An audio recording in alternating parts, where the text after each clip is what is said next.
Buenas noches. Estamos un sábado más, ahora para disfrutar de una reunión más a través de YouTube y ya también pensando en encontrarnos nuevamente en las reuniones presenciales.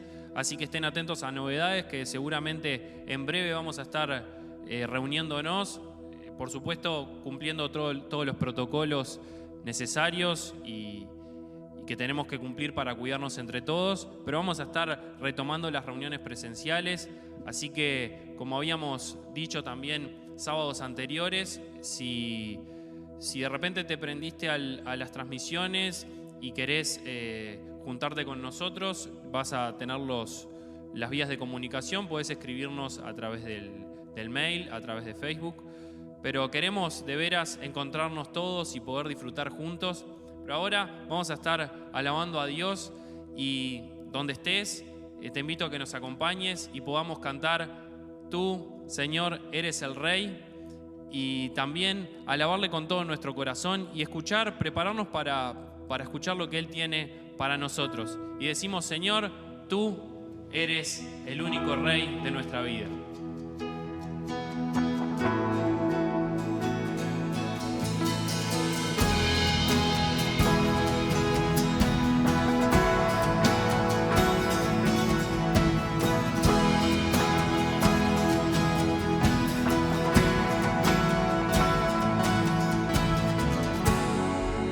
La voz que dirige mi vida. Tú eres fiel en la tempestad. Declararé que tu amor es eterno. No temeré, mi mirada está en ti.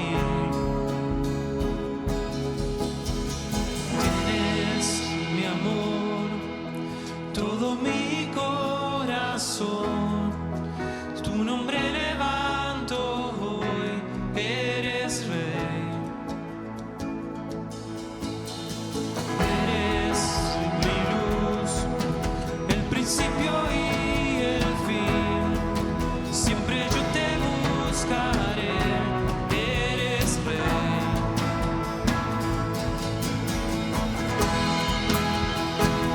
A Él solo le damos la gloria y la honra porque solo Él la merece.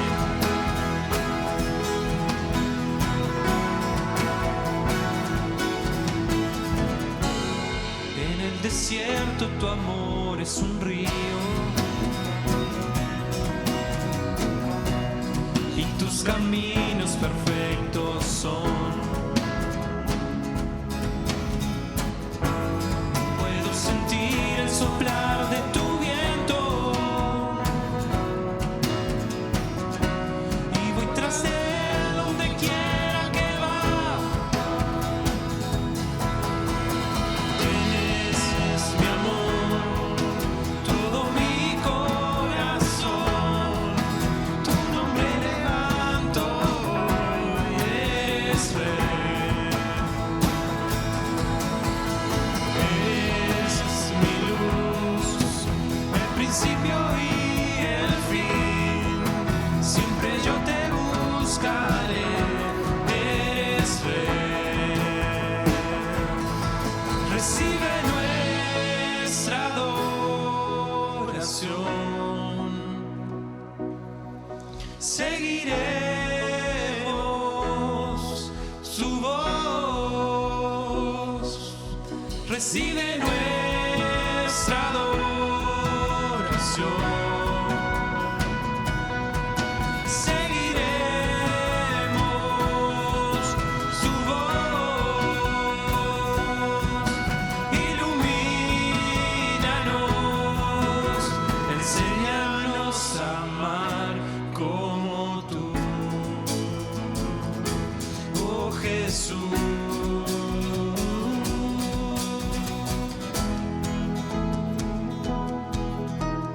A ti, Señor, te damos toda la gloria.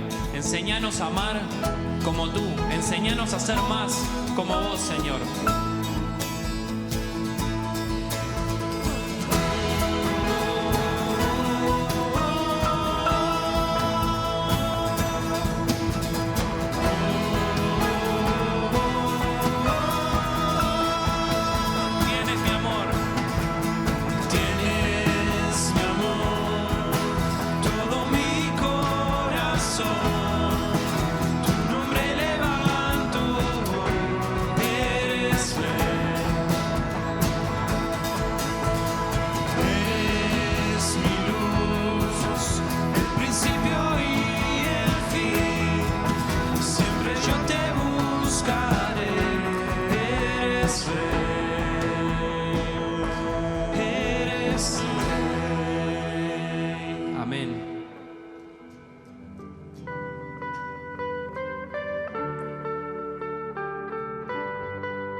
decimos, acá estoy, Señor, me rindo, me postro ante ti, porque tu gracia es suficiente, porque tu gracia me alcanzó, me perdonó, limpió mi pecado, y por eso podemos decir la gracia triunfó, Señor, y por eso somos salvos, somos libres de toda atadura, de todo pecado, de toda maldad.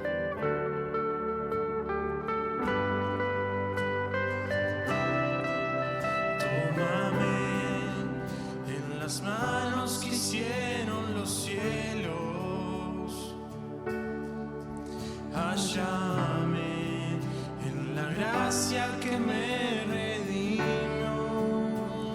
del lodo me sacó, mis pasos afirmó, su nombre él me dio, mi corazón restauró.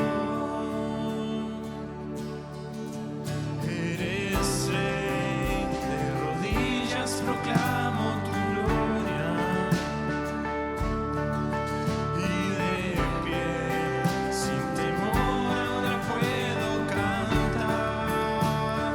Del lodo me sacó, mis pasos afirmó, su nombre él me dio, mi corazón restauró.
Gracias por tu gracia. Gracias porque podemos decir, Señor, tu gracia triunfó sobre el pecado, triunfó sobre la maldad, limpió nuestro corazón, nos dio una vida nueva y por eso somos salvos y no somos iguales a lo que éramos antes, sino que nos rendimos a ti para ser cambiados por completo, Señor. Gracias por eso, por esa obra en la cruz que hiciste por nosotros. Y ahora, Señor, te pido que podamos prestar atención a lo que vos tenés para nosotros en esta noche. Que estés bendiciendo a Enrique y que pueda hablarnos de acuerdo a lo que vos pusiste en su corazón. Bendecinos en este momento. Ponemos todo en tus manos. En el nombre de Jesús. Amén. Hay varias historias que relata la Biblia que no me canso de leerlas porque me gustan mucho. Algunas de ellas desde muy chico, a través de cuentos que mis padres me leían, he aprendido muchas de ellas. A medida que fui creciendo, comencé a descubrir diferentes relatos de la palabra de Dios, especialmente los milagros, y al leerlos muchas veces me llenaban de asombro. Hace un par de años disfruté mucho de las reuniones de estudio en nuestra iglesia. Quizás alguno de ustedes lo recuerde. Cuando los martes el tema principal eran los milagros de Jesús. Y allí diferentes hermanos de la congregación cada martes desarrollaban un tema acerca de un milagro diferente relatado en la palabra de Dios. Y eso fue muy enriquecedor para mi vida personal. Pero hay uno en particular que hace muy poquito descubrí, que si bien conozco la historia, el contexto, el texto, nunca me había detenido a estudiarlo y meditarlo más profundamente. Y a medida que me iba sumergiendo en el pasaje, más atrapaba mi atención y me llenaba de asombro la manera en que Dios se manifestó en ese lugar frente a tanta gente. Dios saca a su pueblo de la esclavitud de Egipto a través de su libertador Moisés y le da un alimento para esos miles de personas, para que pudieran comer cada día. Cada día el Señor hacía un milagro a través de ese alimento que descendía del cielo. Muchos de ustedes habrán sentido nombrar el maná. Y Dios obraba un milagro cada día. Y el maná era una especie de alimento que tenía todos los nutrientes necesarios para que el pueblo de Israel pudiera tener una muy buena alimentación. Pero no lo podían guardar de un día para otro porque entraba en un estado de pudrición. Entonces cada día, cada mañana tenían que salir a recogerlo. Por eso se le decía el maná diario. Pero un día, en medio de ese milagro en donde el alimento todos los días le llovía desde el cielo, el pueblo se comienza a quejar del menú y quiere cambiar el menú.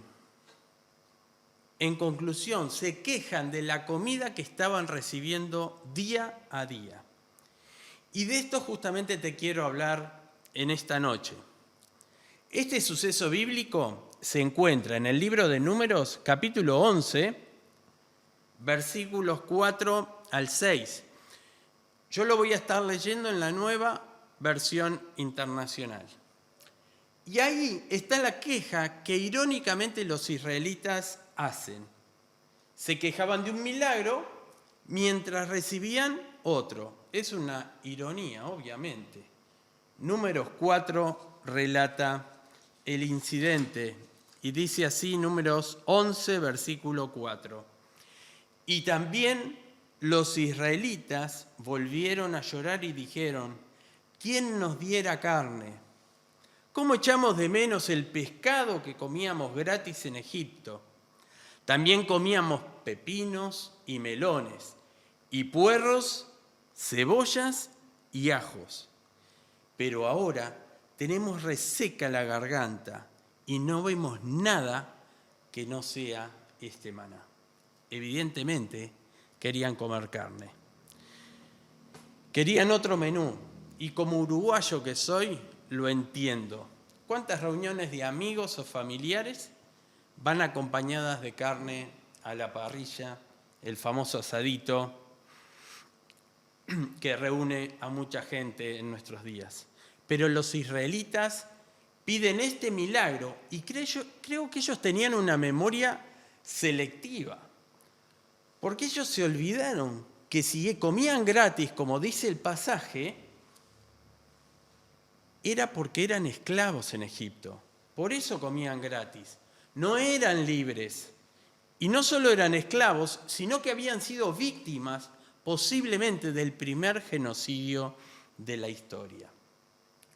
Lo que me sorprende es que ellos daban por sentado el maná como algo natural y no se estaban dando cuenta que lo recibían día a día a través de un milagro que Dios hacía. Los psicólogos a esto le llaman ceguera por falta de atención. Y cada uno de nosotros también empezamos a estar ciegos a los milagros de Dios. No es de sorprendernos cuando en algunas ocasiones vemos cristianos agradecidos a Dios porque después de tanto tiempo estar orando, encuentran trabajo. Pero resulta que después de un corto tiempo están esperando que llegue el fin de semana porque odian ese trabajo. O llegamos a decir, podría estar con este chico o con esta chica el resto de mi vida y envejecer a su lado.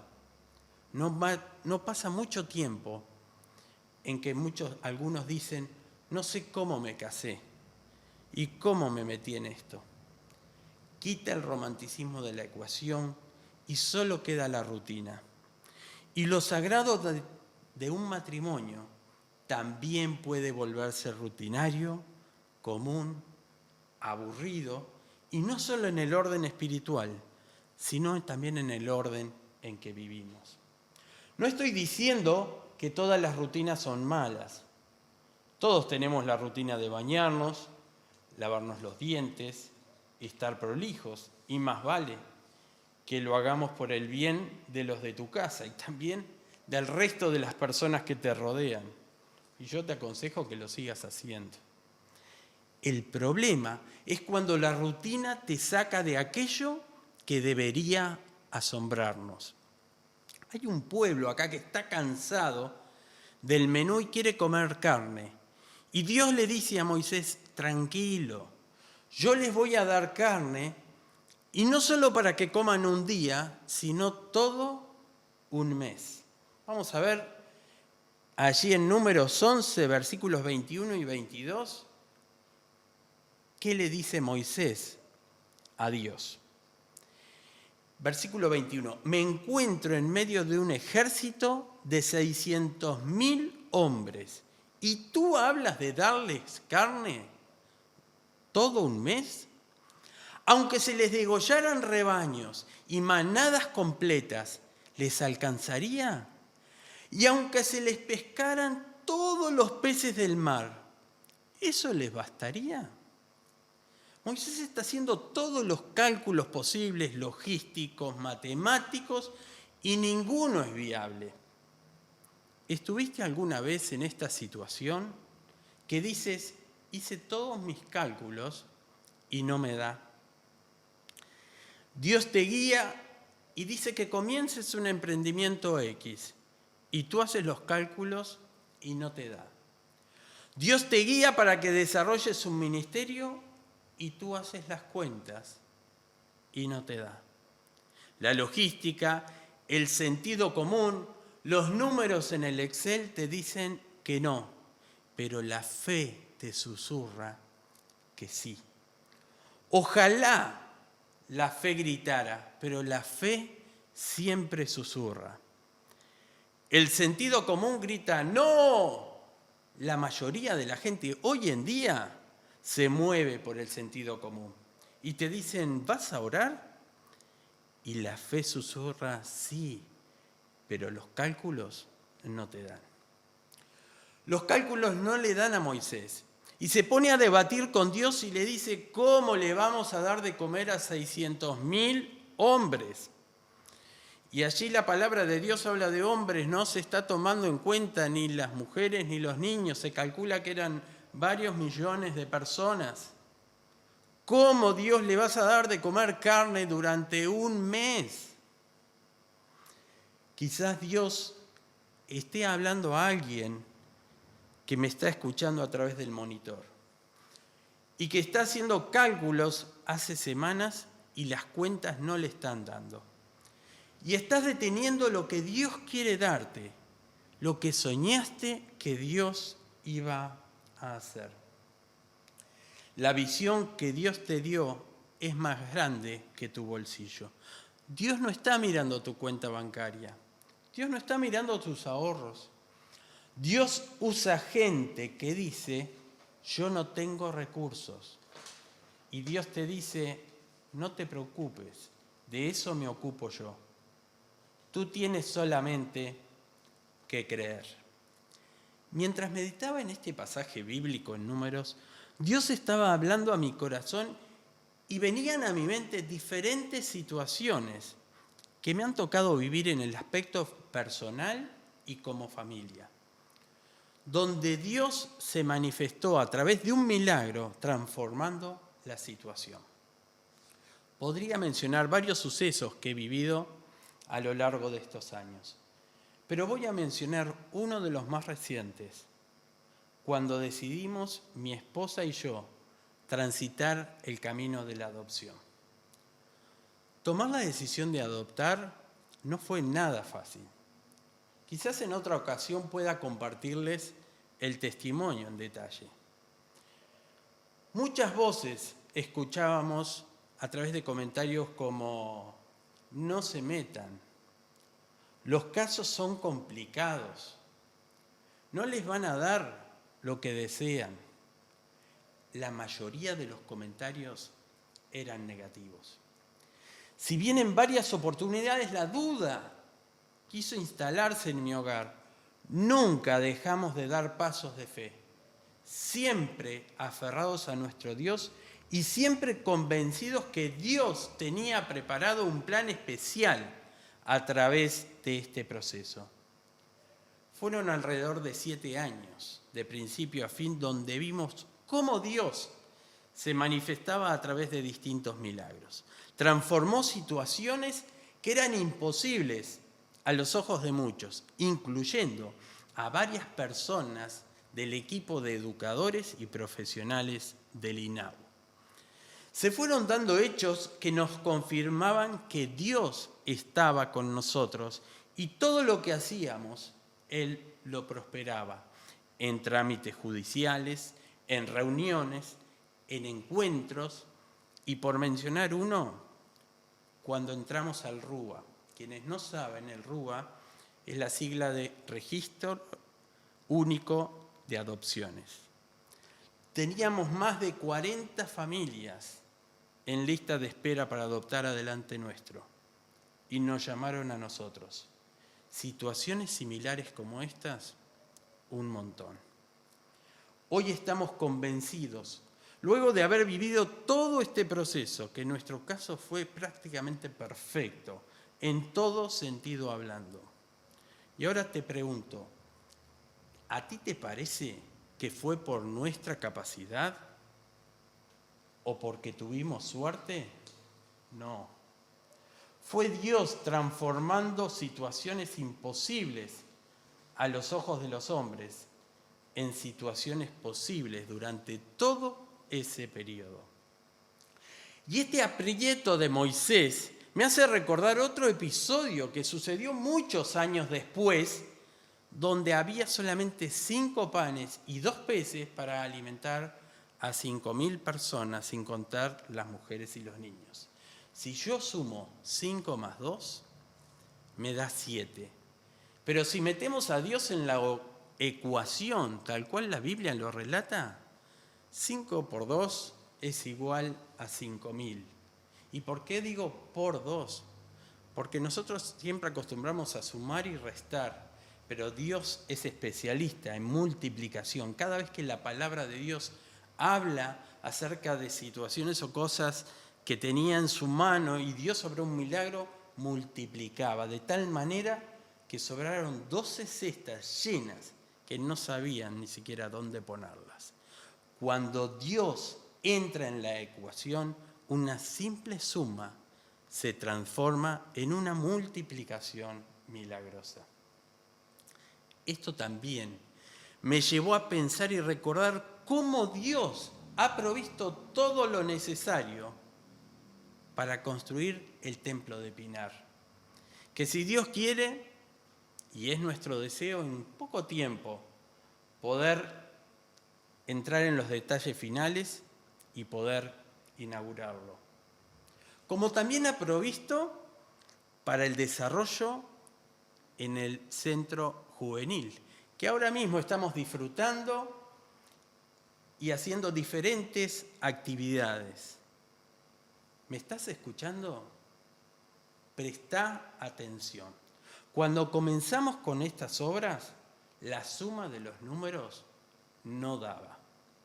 Somos una congregación mediana, para la mayoría no se podía, pero cuando Dios entra en la ecuación, los recursos y las finanzas se multiplican. Y lo que es imposible para los hombres es posible para Dios. Algo interesante en este milagro y que me llevó a detenerme mientras lo estudiaba es que Dios dio gracias por la comida antes que sucediera el milagro. No esperó a que se multipliquen los alimentos para dar las gracias como solemos hacer nosotros. Y decimos, bueno, si el Señor me bendice, le voy a dar las gracias. O voy a ofrendar porque el Señor me bendijo. O si el Señor me prospera, voy a diezmar. Algo parecido sucedió con Josué en Jericó. Dice el pasaje bíblico que las puertas estaban bien cerradas y aseguradas por temor a los israelitas. Nadie podía entrar, nadie podía salir.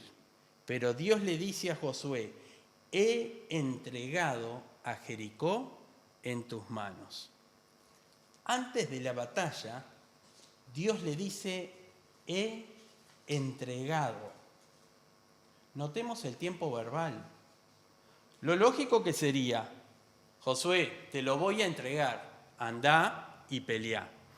Pero el verbo está en tiempo pasado. La batalla estaba ganada. Solamente tenían que caminar alrededor de las murallas. Y esto me lleva a una simple reflexión. A veces tenemos que orar sin desmayar. Pero hay momentos que tengo que creer que Dios lo hizo. Y a veces tengo que alabar a Dios porque Dios ya lo hizo. Moisés le dice a Dios, Dios, no le encuentro la vuelta a este tema. No hay lugar por donde lo mire y esto funcione. Y aquí quiero que presten atención a lo que Dios le dice a Moisés. No le hace una pregunta. Escucha bien. Le hace, como decimos habitualmente, la pregunta del millón. ¿Acaso el poder del Señor es limitado? Saben que busqué esta misma pregunta en 2 versiones más. Otra versión decía, ¿acaso la mano de Jehová se ha acortado? ¿Acaso mi brazo ha perdido su poder? Dios es más grande que el mayor de tus problemas.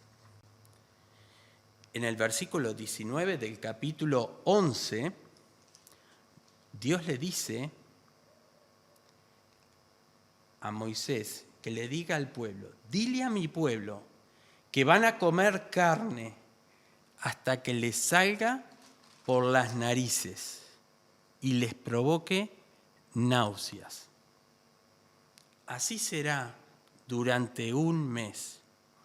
Dice el versículo 19, no la comerán un solo día, ni 2, ni 5, ni 10, ni 20, sino todo un mes. no provoques a Dios. Este pueblo había visto un montón de milagros y cómo Dios había obrado para librarlos de la esclavitud. Disfrutaban de este milagro de poder comer cada día de lo que Dios les daba, pero la queja estaba allí presente. Quizás del otro lado del monitor haya alguien que está a un paso de una decisión trascendental. Moisés se tiene que parar frente al pueblo y comunicar lo que Dios le dijo que dijera. Y ¿saben una cosa? Para Moisés no era nada fácil pararse en ese lugar. Si ustedes van al versículo 11, Moisés oró al Señor y le dijo: si yo soy tu siervo, ¿por qué me perjudicas? ¿Por qué me niegas tu favor y me obligas a cargar con todo este pueblo? Moisés estaba jugando su reputación en ese discurso. Como decimos habitualmente, se jugaba la ropa. Porque le tenía que decir al pueblo que iban a llover codornices. Imagínate la escena por un momento y ponete en el lugar de Moisés. Pararse delante de miles y miles de personas y comunicarle al pueblo algo que no se veía. Una cosa es ver el milagro y otra cosa es comunicar algo que aún no sucedió. Escucha bien lo que te voy a decir. Una vez que Moisés le comunicó al pueblo, recién allí ocurrió el milagro. Y lo que sucedió es tremendo. Y cada vez que lo leo, me llena de asombro. Versículo 31. El Señor desató un viento que trajo codornices del mar y las dejó caer sobre el campamento. Las codornices cubrieron los alrededores del campamento, en una superficie de casi un día de camino y a una altura casi de 1 metro sobre la superficie del suelo. El pueblo estuvo recogiendo codornices todo ese día y toda esa noche y todo el día siguiente. Ninguno recogió menos de 2 toneladas. Después las distribuyeron por todo el campamento. Personalmente me encanta hacer números y cuando hay datos en la Biblia que me ayudan a calcular, hago toda la cuenta. Y luego vamos a ver con detalles acerca de estos números y medidas que el pasaje bíblico menciona. Algo interesante es que en este momento el pueblo de Israel estaba acampando en el desierto de Parán. Yo estuve viendo en el mapa dónde está el desierto de Parán y estaban ubicados más o menos a 80 kilómetros del Mar Muerto y del otro lado a 80 kilómetros del Mediterráneo. Y las codornices tienen como característica merodear alrededor de las aguas. No lo hagan ahora para no distraerse, pero estaría bueno que luego googleen lo que es una codorniz.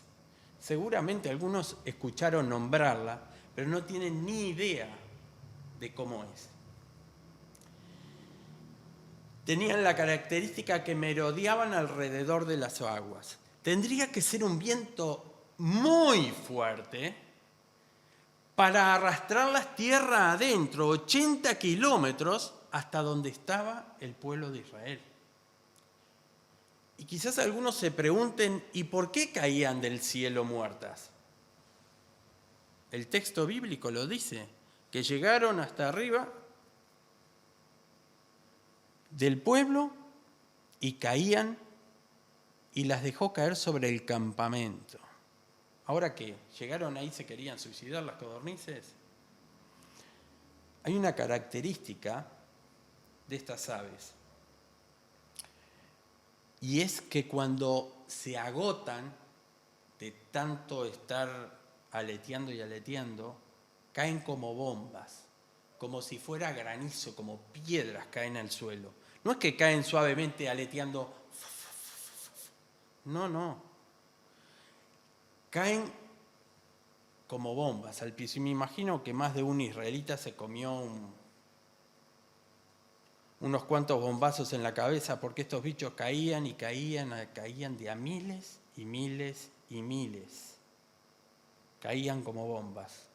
Vamos a hacer un poquito de números para que ustedes se ubiquen un poquito qué es lo que Dios les estaba mandando de codornices. Un día de camino, como dice la Biblia, significan 25 kilómetros, que es igual a 18 millas en todas las direcciones. Estamos hablando de 1.200 millas cuadradas, que son más o menos 3.000 kilómetros cuadrados. Y dice en la Escritura, y hasta 1 metro sobre la superficie del suelo. Lo pueden leer en el versículo 31 del capítulo 11.